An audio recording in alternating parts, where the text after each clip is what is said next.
Tudo da Canção Nova em um só lugar. Canção Nova Play. O Senhor esteja convosco. Ele está no meio de nós. Proclamação do Evangelho de Jesus Cristo segundo Lucas. Glória a vós, Senhor. Muitas pessoas já tentaram escrever a história dos acontecimentos que se realizaram entre nós, como nos foram transmitidos por aqueles que desde o princípio foram testemunhas oculares e ministros da palavra. Assim sendo, após fazer um estudo cuidadoso de tudo o que aconteceu desde o princípio, também eu decidi escrever de modo ordenado para ti, excelentíssimo Teófilo. Deste modo poderás verificar a solidez dos ensinamentos que recebeste. Naquele tempo, Jesus voltou para a Galiléia com a força do Espírito e sua fama espalhou-se por toda a redondeza. Ele ensinava nas suas sinagogas e todos o elogiavam. E veio à cidade de Nazaré, onde se tinha criado. Conforme seu costume, entrou na sinagoga no sábado e levantou-se para fazer a leitura. Deram-lhe o livro do profeta Isaías. Abrindo o livro, Jesus achou a passagem que está escrito: O Espírito do Senhor está sobre mim, porque Ele me consagrou com a unção para anunciar boa nova aos pobres. Enviou-me para proclamar a libertação dos cativos e aos cegos a recuperação da vista, para libertar os oprimidos e para proclamar um ano da graça do Senhor. Depois fechou o livro, entregou-o ao ajudante e sentou-se. Todos os que estavam na sinagoga tinham os olhos fixos nele. Então começou a dizer-lhes: Hoje se cumpriu esta passagem da Escritura que acabastes de ouvir. Palavra da salvação. Glória a vós, Senhor.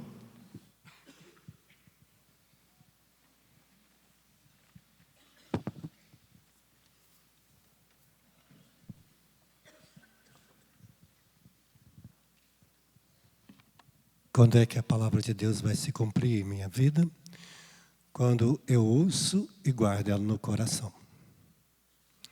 Jesus está proclamando uma palavra para nós, para que ela seja guardada no nosso coração e ela também vai se cumprir em nossa vida. Toda a palavra de Deus torna viva e eficaz em nossa vida. Ela vai vir morar dentro de nós e ela não volta para o céu sem antes cumprir a vontade de Deus em nós. Então, toda a palavra de Deus que cai no meu coração, Jesus vai comparar como a terra ou um espinheiro, que às vezes não vai deixar a planta crescer, um pedregulho, que às vezes também a planta cresce, mas não tem raiz e morre logo, ou uma terra cai na beira do caminho também, que às vezes não chega no nosso coração, só passa pelo ouvido, né? Mas não vai morar dentro de nós. Ou cai numa terra fecunda que produz 30, 60, 100 por um.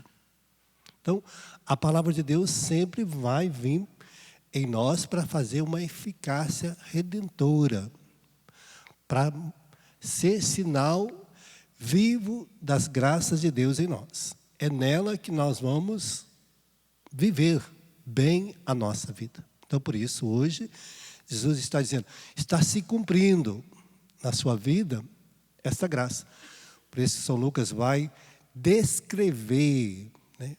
Ele que era médico e que andava com São Paulo e que aprendeu, ele não viu pessoalmente Jesus. Mas ele fazia parte do grupo, né, que convivia com os apóstolos. E por isso ele vai bebendo de toda a fonte, de toda a riqueza, seja com Pedro, com Tiago, ele conheceu a todos os apóstolos. Paulo, que ele foi companheiro de viagem, seu amigo de viagem, né, São Paulo. Ele não era só médico de corpo, mas também de alma, né? Então tem um livro que chama Lucas, Médico de Corpo e de Alma. e que vai retratar toda a vida de São Lucas. E aqui ele vai escrever este livro, o seu Evangelho, retratando para nós toda a riqueza que ele experimenta na vida dele de cristão, de homem de Deus. E aí ele começa falando desta graça que aconteceu lá em Jerusalém. Quando ele chega, Jesus chega na sua cidade natal e tem essa sinagoga lá ainda. Quando a gente vai lá, a gente costuma visitá-la, onde Jesus proclama essa palavra. Mostrando para que ele veio. Para anunciar a boa nova a cada um de nós. Que o homem estava perdido, não se encontrava mais, vivia no mundo da miséria e da morte. Porque Jesus vai a Cafarnaum, naquela terra chamada terra de Naftali, cidade, território de Zabulum, onde morava a morte. Uma sombra cobria de tristeza aquele povo. E ali Jesus vai ser a luz para iluminar o coração, então, anunciar a boa nova, que agora a morte e o pecado não tem mais poder sobre o homem quando ele se deixa mergulhar na sua vida em Jesus. Então, é o anúncio, é o testemunho de Cristo que vai trazer o homem de volta para Deus, que o homem estava perdido. E aí ele vai trazer a eficácia da sua vida. O que Jesus vai fazer? Então ele vai abrir, o Senhor está sobre mim, Ele me consagrou, assim como também você e eu somos consagrados a Deus. No dia do nosso batismo, nós fomos ungidos por Deus e consagrados a Deus, todos nós aqui. Somos ungidos e consagrados a Deus. Significa separados para Deus, para ser filhos de Deus nesse mundo. Então nós somos ungidos e consagrados. Porque também se cumpre em nós esta palavra. Não só em Jesus, mas Ele veio nos ensinar como viver como filhos amados de Deus. Esta graça. Por isso Ele está dizendo, Deus me ungiu, me consagrou para anunciar a boa nova. Então, nós estamos aqui para anunciar a boa nova. Falar coisas boas para os outros, trazer uma boa notícia, trazer a felicidade. Como Nossa Senhora foi lá visitar Isabel, ela levou a alegria do Espírito Santo para o coração de Isabel. Nós somos cristãos para isso. Nós vamos na casa dos outros para levar alegria, para anunciar coisas boas, a boa notícia. Nós somos portadores da boa notícia. Ninguém vai na casa dos outros para fazer fofoca. E nem falar mal dos outros. Nós vamos na casa dos outros para levar boa notícia. Esse é o cristão. O cristão leva a boa notícia. Ele porta-se. Ele está revestido da palavra de Deus. Por isso que ela é anunciada. Por isso ela foi escrita. Lucas teve que escrever. Os apóstolos tiveram que escrever. Porque a primeira leitura de hoje mostra que antigamente, no começo, quando o povo de Deus, o livro de Neemias que está aqui, mostra quando o povo de Deus abandonou a palavra e foi para o cativeiro da Babilônia. Os babilônicos, Nabucodonosor, que era rei, mandou destruir o templo de Deus. E queimou tudo, todos os livros. Todos os livros. Livro não era como nós temos hoje, assim. Era feito, a maioria de couro, era escrito no couro. Couro, pele de ovelha, de carneiro, de cabrito. Era onde conseguia manter mais tempo aquele livro. Então, eles faziam escrito ali. Ou em pedras, muitas vezes. A tábua da lei foi escrita na pedra. Os cuneiformes, os escritos mais antigos são os cuneiformes, que estão lá, que têm milhares de anos. Mas foram escritos no barro, depois queimado para virar um livro, porque não tinha onde escrever. Depois vieram os papiros, mas era muito frágil, estragava rapidamente. Então, a maioria era escrito em couro. E depois nos papiros. Então, à medida do tempo que foi aperfeiçoando também os escritos. Era tudo enrolado, não era do jeito que nós temos hoje. Então, o livro era enrolado. para a gente ter a ideia de como era difícil. Então, quando o povo de Deus foi para a Babilônia, queimaram tudo, Neemias, o rei, permitiu Neemias voltar para Jerusalém e reconstruir a cidade. E aí, reconstruindo o templo, acharam o livro da lei. Para mostrar que a alegria deles, por quê? Porque à medida que eu perco a lei de Deus do meu coração, que eu tiro a palavra de Deus do meu coração, eu vou vivendo as misérias do mundo, vão entrando. Eu vou aprendendo coisas que vão só dilacerar a minha vida. Né? Como é importante, antes eles tinham que guardar tudo, toda a lei de Deus, aqui dentro de si. Era obrigação, porque não tinha outro lugar escrito. A maioria das pessoas não sabiam escrever, não sabiam ler. Então, era necessário que eles decorassem os mandamentos de Deus. Os 10 mandamentos e mais os 613 preceitos da lei. Tinha que saber de cor. Todo mundo tinha que saber como lavava a sua roupa, como purificasse os seus pés, a sua mão, purificasse os jarros, vasos, tudo tinha uma lei. E que as pessoas deveriam viver. E à medida que elas não viviam isso, a maioria pecava, ia pecando contra Deus, ia esquecendo, misturando os costumes pagãos. E aí o que aconteceu? A maioria das pessoas se tornaram escravos do seu pecado e perderam a dignidade de filhos de Deus. É o que está acontecendo. Então, por isso, hoje, mostra a segunda leitura, como é importante que nós saibamos que cada pessoa que Deus coloca do nosso lado é membro do corpo de Cristo, porque ele também foi batizado. Mesmo que ele não seja uma pessoa importante, mesmo que às vezes tenha pecado, fraqueza, não importa, como nossos membros do nosso corpo, às vezes tem a sua necessidade, cada pessoa tem a sua necessidade, os seus dons diante de Deus. Cada pessoa. Nem todos vão ser profeta, nem todos vão ser apóstolo, nem todos vão ser anunciador da palavra de Deus, mas tem dons que são maravilhosos. Tem dom de cura, dom de milagre, dom de profecia, dom de discernimento, dom de línguas, que todos os dons são nos dados para que a gente distribua também aos outros. Use deles para os outros. Né? Que nós somos portadores de todas as riquezas e graças de Deus. Porque Deus reveste cada um de nós pela sua palavra, vai nos capacitando. Por isso ele está dizendo, ele nos enviou para proclamar a libertação dos cativos, para ver aquele que está preso no vício, na miséria, nas brigas, nas ofensas, no adultério, nas desonestidades. Nós estamos aqui para ajudar a libertar essas pessoas. Cada um de nós.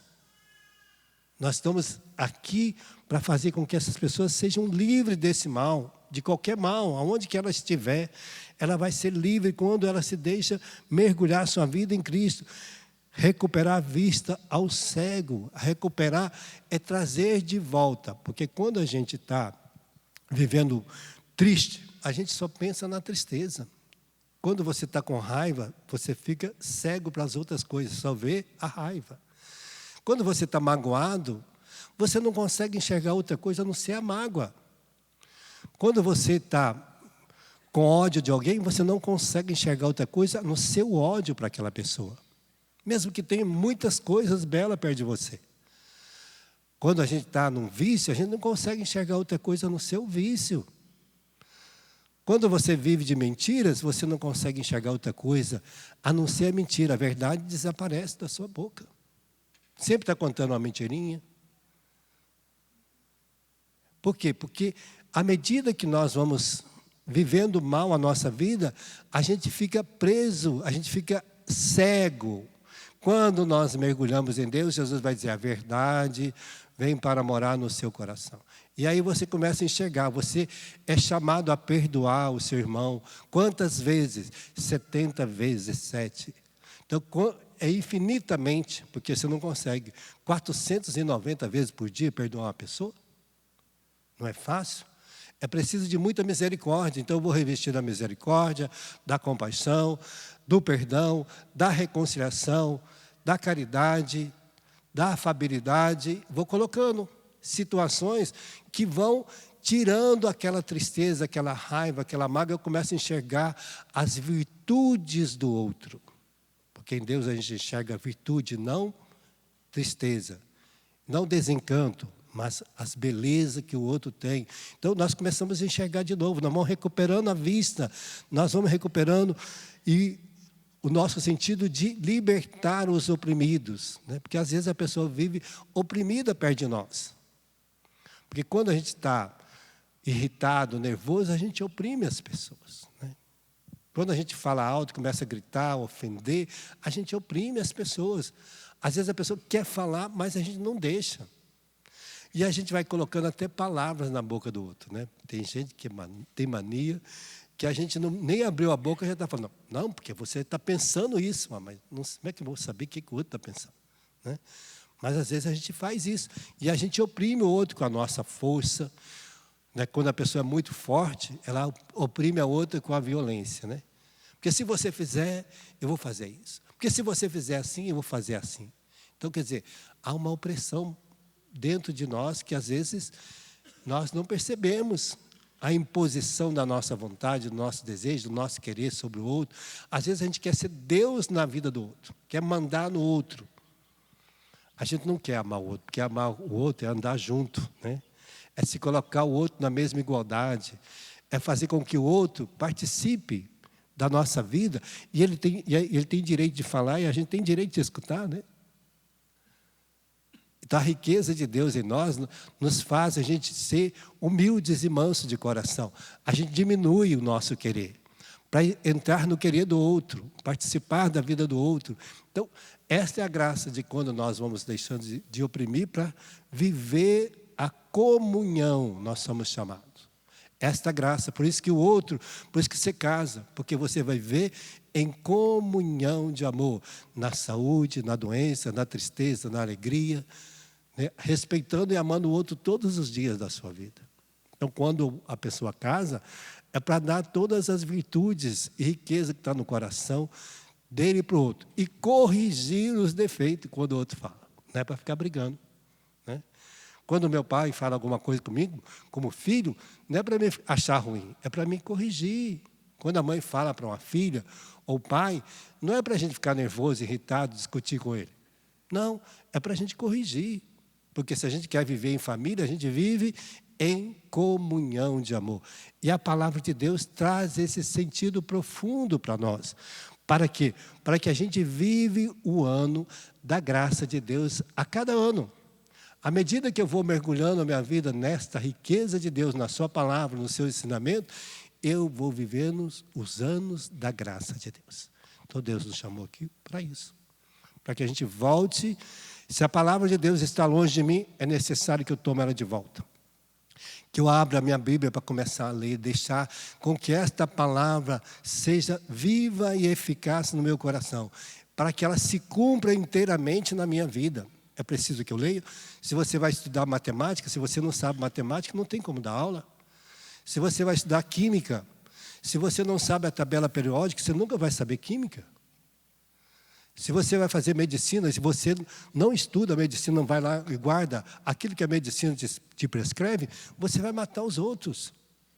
Se vai fazer odontologia e você não sabe fazer a obturação, você vai estragar os dentes de todo mundo? Então, a pessoa tem que aprender. Então, temos que guardar as coisas. Se a gente guarda as coisas necessárias, o número do telefone daquela pessoa que você gosta, você nunca esquece, né? O nome, telefone, CPF, endereço, sabe aonde mora. Por quê? Porque a gente tem interesse. Se eu tenho interesse na palavra de Deus, que traz toda esta riqueza para mim, muito mais, né? Esta graça que hoje Deus está te oferecendo. Então, se eu guardo a palavra de Deus, todas estas outras riquezas serão eficazes em minha vida. Fecha teus olhos por um instantezinho. Vamos pedir hoje que esta palavra também se cumpra em nós.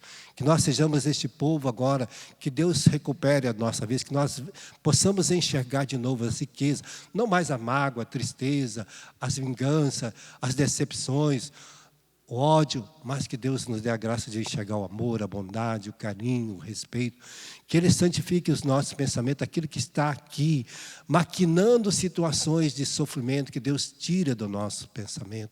Que lave todo o nosso interior, nossa vontade, nosso desejo. Que nós sejamos revestidos hoje de todas as graças do céu. Que o Senhor nos dê a graça da libertação dos nossos olhos, do nosso ouvido, da nossa boca, para que a gente enxergue e viva esta riqueza da palavra de Deus em nós. Que Ele nos ilumine e nos dê essa capacidade. Que o Espírito Santo venha morar em nós, que o Espírito da verdade é o paráclito de Deus que vem morar em nós, edificando em nós todo o reino de Deus, para que quando ouvirmos a palavra de Deus, a alegria chegue aos corações, como chegou naquele povo, quando a palavra estava perdida, havia sido destruída, e eles acharam o livro lá no templo, escondido em algum lugar. E quando leram, viveram uma alegria do céu na sua vida. Que nós também tenhamos esta palavra de Deus em nosso coração para viver todas as alegrias do céu. Tudo da Canção Nova em um só lugar. Canção Nova Play.